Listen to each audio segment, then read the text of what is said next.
ബഹുമാനമാന്യ സ്വർഗീയ പിതാവാം ദൈവമേ, കാലം ചെയ്തവർ വാങ്ങിപ്പോയിരുന്ന തിരുവരാജ രക്തസാക്ഷിയുടെ സമൂഹമോ, പട്ടക്കാർ, മുസ്ലിയാമ്മമാർ, പുരോഹിതന്മാർ, കന്യാസരമാർ, മക്കൾ, പ്രിയമക്കളോ, പാസ്റ്റേഴ്സ്, പ്രിയമക്കൾ, നല്ലതാകട്ടെ തീയതാകട്ടെ പുനരുദ്ധാനത്തെ പ്രസംഗിപ്പാൻ തക്കണം ശക്തീകരിക്കാൻ ദുഷ്ടന്മാരെ വരെ തൊടാതിരിക്കേണ്ടതിന് പിതാവ് സഹായിക്കുകയും ലാസറിനെ കല്ലറയിൽ നിന്ന് വിളിച്ചു വരുത്തി സാക്ഷ്യം നൽകി ഞാൻ തന്നെ പുനരുദ്ധാനം ജീവനുമാകും നടിച്ചിരിക്കുമ്പോൾ ആദാമിൽ എല്ലാവരും മരിക്കുന്നു, ക്രിസ്തുവിൽ എല്ലാവരും ജീവിക്കേണ്ടതിനായി തന്നെ.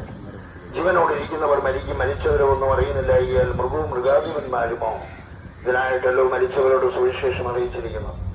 നിദ്രയിലാണ്ടിരിക്കുന്ന മനുഷ്യനോ, ജനനത്തിങ്കിൽ മരിച്ചവനും കേൾവി നീതിന്റെ വായിലെ വരുന്നതിനാൽ മരിച്ചവരുടെ ഇടയിൽ നിന്ന് ഉയർത്തി നയിപ്പിച്ചിരിക്കുന്നവനോ, പ്രവാചകന്മാരെ നിയമിച്ച് കർത്താവിന്റെ വരവിനെ കുറിച്ച് സാക്ഷികളിൽ സകല വിശുദ്ധന്മാരുമോ, നീതിമാന്മാരുടെ ഓർമ്മ എന്നേക്ക് നിലനിൽക്കുന്നല്ലോ പ്രകാശിപ്പാൻ കർത്താവ് സഹായിക്കണം.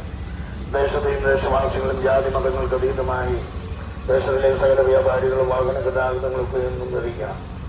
കാലം ചെയ്ത പിതാക്കന്മാരോ അവർ ദൈവത്തിന് ജീവിക്കുന്നു, ഭക്തന്മാർ സഭയിൽ നൊത്തിപ്പാട്ട്. സമാധാനത്തിന് നിയമവും സമാധാനം കൊണ്ട് ധരിക്കണം. സകല ഹൃദയത്തോടും മധുരത്തോടും കൂടി ഇരിക്കണം. അധരബലമായ സ്തോത്രയാഗങ്ങളോ, ഭൂമിയിലെ സകല രാജ്യങ്ങളും രാജാസനങ്ങൾ, സിംഹാസനങ്ങൾ, അധികാരങ്ങൾ, യഹൂദിൽ മിസ്രിൽ സമാധാനം, ലോക സമാധാനമോ, റഷ്യ ഉക്രൈൻ, റഷ്യയുടെ മാനസാന്തരം, ഉക്രൈന്റെ മാനസാന്തരം, യഹൂദന്മാരുടെ മാനസാന്തരം, ഇസ്രായേലിന്റെ മാനസാന്തരമോ, പലസ്തീനുകളുടെ മാനസാന്തരമോ, അനേകരുടെ പ്രാണൻ വിലയേറിയതാകുന്നു. യുദ്ധങ്ങൾ